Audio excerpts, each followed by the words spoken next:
We're about to get started. You guys see my handsome husband over here until I figure out how to tap the camera and turn. Hey, hello everyone. So I got some feedback that you guys could not hear me when I was doing my Periscope about what to do when people don't like you.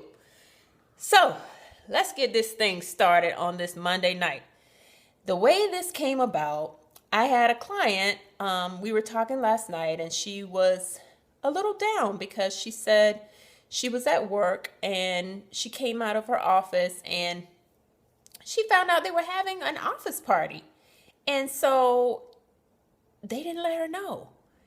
And so she was telling her mom and some other people about it, and she got the traditional advice of forget them.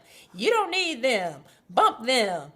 And, this is the thing. If on one hand you proclaim to be a believer in Christ, with that comes a call to love. And so she was struggling to have the approach of forget them. I don't care what they think. And I struggled to have that approach as well, so I could relate to her. And so I wanted to share this because I think this is something that's common, because I know for me, when I was trying to get help with this, I received the same advice that she did, and it just didn't feel right to me. And the example that I used with her, I'll share with you guys, that when I moved to Atlanta, I was single at the time. And I knew some people here, and I would log on to Facebook and I'd see them at these great restaurants or doing these wonderful things, and I wasn't invited. And I thought at the time that, maybe they weren't inviting me because, hold on, check the volume. Maybe they weren't inviting me because I was single.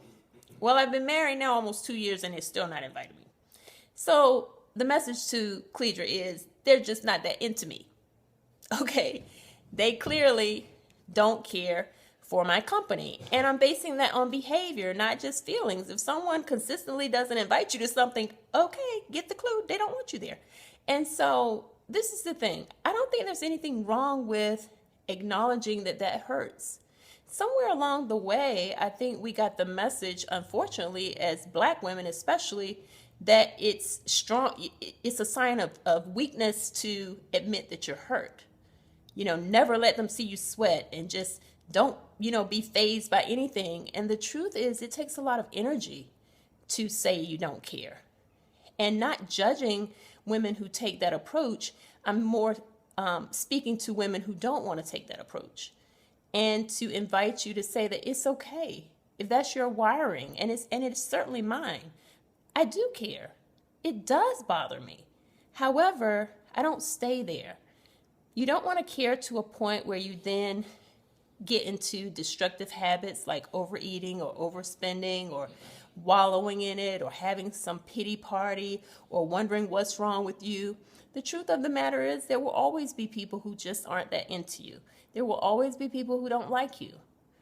And it may hurt. In fact, it does hurt.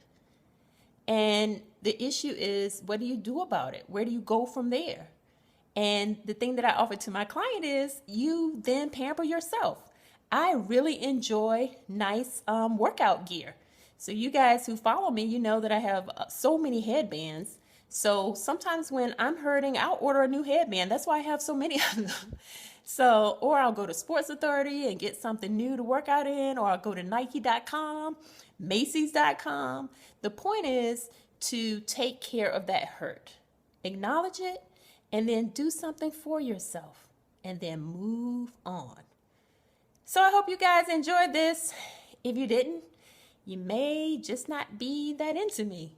And that's okay. That means I get to get a new headband. All right.